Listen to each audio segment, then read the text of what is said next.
네, 다음은 시장의 큰 그림을 잡아보는 시간입니다. 최태규 전문가와 함께 오늘 시장 이모저모 봐드릴게요. 네, 전문가님 안녕하세요. 네, 반갑습니다. 네, 먼저 국채 금리가 슬금슬금 올라가고 있어서 이게 조금 위험 신호다라는 오늘 해석들이 조금 많이 나와서 들어보고 싶습니다. 어떤 동향을 지금 나타나고 있는 건지, 어떤 점을 저희가 시장에서 가장 중요하게 이 부분으로 해석해야 되는 포인트가 뭔지 조금 알려주세요.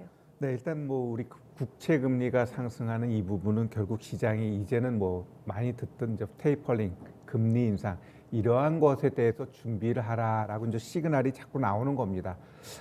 제가 이틀 전에 나와가지고 우리 물가 상승 이러한 부분에 대해서 말씀드렸는데 결국 물가 상승도 금리 인상에 대한 시그널 전조다 이렇게 말씀드렸고 결국 이 국채 금리 같은 경우도 왜 이렇게 상승할까? 6개월 전만 하더라도 미국 국채, 미 10년물 국채가 0.5%대였는데 지금은 1.2%까지 엄청나게 올라왔습니다. 결국 국채 금리가 자꾸 올라간다라는 건 결국 시장에서는 부양책으로 인해 가지고 결국은 추가적으로 국채를 발행이 늘어난다는 거거든요. 그럼 국채 발행했을 때 그것을 사주기 위해서는 뭔가 매력이 있어야 돼요. 그렇기 때문에 금리가 올라갈 수밖에 없다 이렇게 좀 보시면 될 것 같습니다. 결국 이러한 흐름이 결국은 향후 주식시장에 크게 문제가 될 수 있으니까 자꾸 이제 테이퍼링 이야기 나오고 또 인플레이션 얘기 나오고 국채금리 자꾸 이렇게 시장에다 던져주는 건 니들 이제 조심해. 이제 향후 금리 인상하게 되면 시장 지금처럼 이렇게 막 유동성 이런 것들이 작용할 수 있는 시장은 조금 더 제한적으로 갈 수 있어라고 자꾸 시그널을 보내고 있거든요. 그래서 지금 시장에 있어서는 우리가 조금 조심할 필요가 있고 결국 이러한 금리가 인상했을 때 가장 큰 문제가 되는 건 결국 국가도 그렇고 기업도 그렇고 우리 개인도 그렇고 지금은 워낙 저금리다 보니까 특히 기업 같은 경우도 자꾸 좀비 기업 이렇게 이야기를 하는 건 그들이 이자 부담이 없다 보니까 그냥 그런 대로 버티는 거예요. 근데 거기다가 이제 금리가 인상되게 되면은 장사도 안 되는데 거기 금융 비용 됐을 때 어떻게 될까요? 결국은 기업이 파산하게 되는 거거든요. 결국 우리가 향후 이 3월 달 되면은 아마 또 이렇게 그 상패 관련돼 가지고 그러한 종목들이 많이 나올 거예요. 그래서 네. 지금은 조금 재무 상태가 안 좋은 종목들을 우리가 좀 멀리할 필요가 있다 이렇게 좀 말씀드리고 싶네요. 네. 추가적인 경기 부양 패키지가 14일 날 나오죠. 네, 이제 요거가 예고가 되면서 계속해서 어떤 국채 금리가 상승세를 나타내고 있는 거고 이 바이든 대통령이죠. 이제 대통령이 내놓게 될 부양 패키지에 대해서도 시장에서는 악재가 될 수도 있다라는 해석이 오늘 보니까 조금 많이 나왔어요. 그전에는 유동성이 더 풀리는 거니까 좋은 거다 이랬는데 아니다. 이거는 인플레를 강하게 또 유발시킬 수가 있어서 악재로 이제는 인식할 수도 있다. 이런 해석도 조금 나오더라고요. 어떻게 보세요? 네, 그것은 네. 당연한 게 일단 시장에서는 어떠한 뉴스를 가지고도 어떤 때는 그걸 호재로 반영하고 또 어떨 때는 그걸 악재로 반영합니다. 해석하기 나름이라서요. 그렇죠. 그리고 예. 이 부양책 같은 경우도 딱 던져주는 그 시점이 오히려 고점이 되는 경우가 많은데 결국 이 시장에서 보고 있는 이러한 흐름이 어디에 우리가 초점을 맞춰야 된다고요? 코로나. 결국 1월 달에 아마 어느 정도 정점을 만들고 코로나에 대해서는 어느 정도 이제는 종식적으로 방향이 잡게 되면 우리가 항상 이야기하는 게 뭐죠? 결국 시장 본질 가치로 되돌아갈 수밖에 없고 거기서 못 쫓아와 그럼 니네들은 이제 도태되는 거다. 이런 식으로 이제 시장은 볼 거예요. 그러면 미국이라는 나라는 자기들 입장에서 봤을 때 뭐 개도국이든 뭐든 그들이 쫓아오든 안 쫓아오든 관계없어요. 자기들이 원하는 시점에 금리 인상하게 되면 쫓아올 수 있으면 쫓아오는 거고 못 쫓아오면서 흔들리면 거기는 오히려 막 자금들이 더 유출되면서 문제가 돼요. 그게 바로 우리 IMF 같은 그러한 상황이었거든요. 따라서 지금 같은 경우도 워낙 시장이 좋은데 뭘 걱정하냐라고 하는데 우리 개인 투자자 같은 경우도 잘 생각해 보면은 지금 네. 삼성전자 같은 경우 지금 개인이 계속 받아주고 있거든요. 그러면 그게 더 가야지만이 그들은 개인은 또 팔아가지고 딴 걸 살 텐데 만약에 이러한 상황 속에서 개인이 계속 사는데 이전처럼 외국인이 한번 확 사주면 어떻게 돼요? 5, 6% 올라갈 때 거기 개인 팔면서 여유 자금이 생기면서 다시 투자가 될 텐데 만약에 지금 산 종목들이 묶여버리면 어떻게 돼요? 그들은 매매를 안 하고 가만히 있다 보면 새롭게 돈이 들어오기 위해서는 빚내야 되고 그랬을 때 만약에 시장이 하락하게 되면 크게 충격이 올 수 있다라는 부분도 우리가 유념하셔야 될 것 같습니다. 알겠습니다. 이게 주는 신호를 무시해서는 안 되겠어요. 정확하게 감지를 하고 계셔야 된다고 합니다. 다음에 오늘장에서 MLCC 관련주들이 너무 시세가 많이 나가지고 대장주인 삼성전기만 봐도 오늘 굉장히 요란하게 올라가고 있는 상태입니다. 최고가 돌파가 되고 있는데 공급과 수요의 논리에서 굉장히 긍정적인 분석들이 오늘 많이 나왔어요. MLCC. 네, 일단 뭐 시장이 올라갈 때는 호재성 뉴스 나오는 건 당연하고요. 결국 반도체가 지속적으로 상승하고 있고 반도체의 성장은 결국 MLCC는 같이 쫓아가게 되어 있습니다. 우리 전자 산업에 있어서의 쌀이다라고 할 정도로 안 쓰이는 부분이 없거든요. 뭐 자동차면 자동차, 뭐 어디가 난 데에는 전부 MLCC가 들어가기 때문에 결국 이들의 성장성은 보장되어 있습니다. 보장되어 있기 때문에 뭐 주가 흐름도 굉장히 좋죠.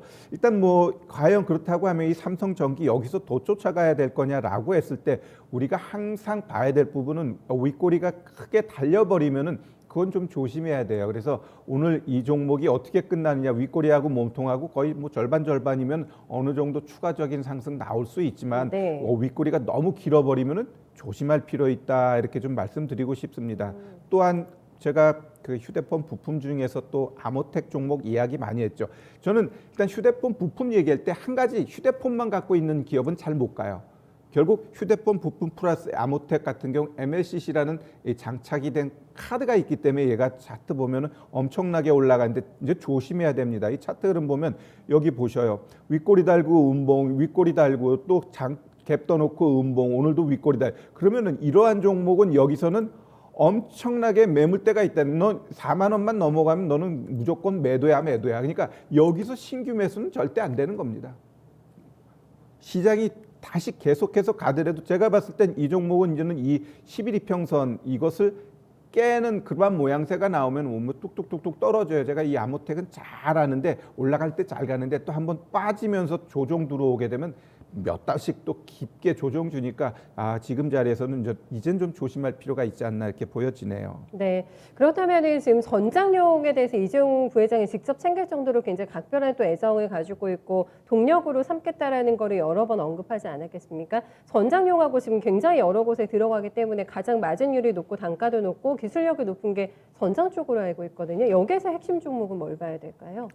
결국 전장이라는 것은 이 자동차 쪽하고 깊은 연관이 있고 결국 반도체 쪽에서 앞으로 가장 많이 쓰일 수 있는 게 결국 제가 봤을 때 이 자동차 쪽입니다. 뭐 전기차면 전기차, 자율주행이면 자율주행 이런 쪽으로 봤을 때는 계속해서 이제 미래 먹거리가 나타나는데 그러면 오늘 같은 날 뭐 사막 컨덴서도 그렇고 뭐 삼성전기도 그렇고 아모텍도 그렇고 다 올라가서요. 이 MLCC가 그러면 문제가 있어서 여기서 막히는 거냐? 그게 아니고 더 가기 위해서는 조정을 주고 가야 된다는 거죠.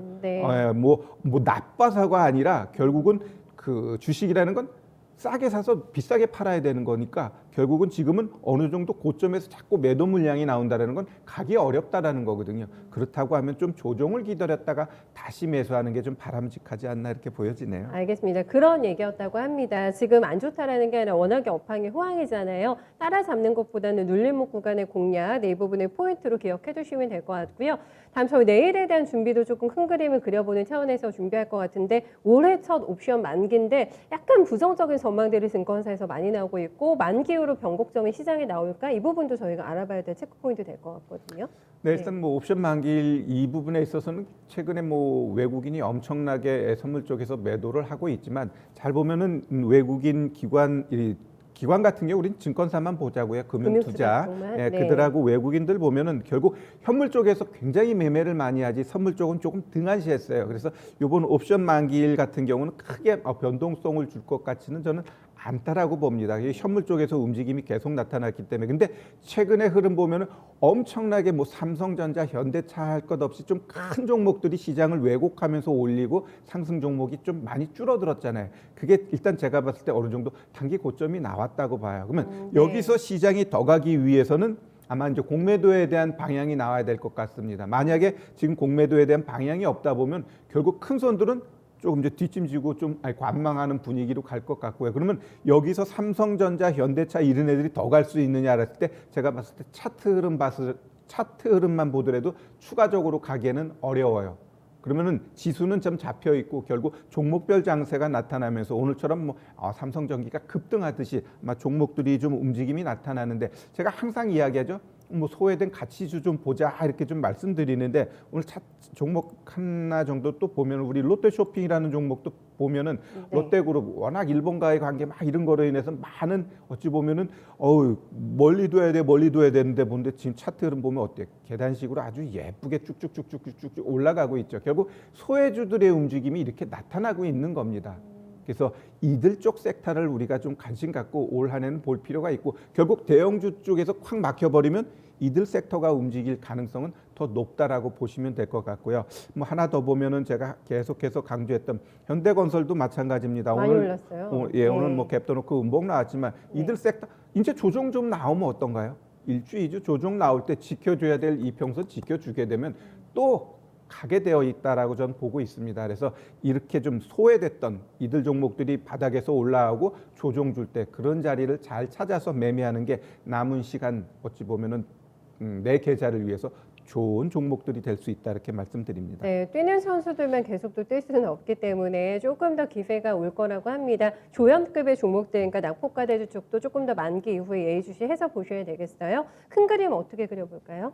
네, 일단 우리 재무 상태가 안 좋은 기업들은 우리 좀 조심하자. 적자 많이 나오고 부채 많고 이러한 기업들은 우리가 좀 조심할 필요성이 대두되는 시점에 왔다 이렇게 좀 말씀드리겠습니다. 우리 주식 잘 매매하다가 한 종목 가지고 그냥 콱 발목 부러지는 경우 많으니까 기왕이면 좀 좋은 종목들로 포트폴리오를 짜자 이렇게 말씀드리겠습니다. 네, 튼튼한 종목으로 마음 편한 매매 이어가 보면 될 것 같아요. 네, 정관이 오늘 말씀 잘 들었습니다. 네, 감사합니다.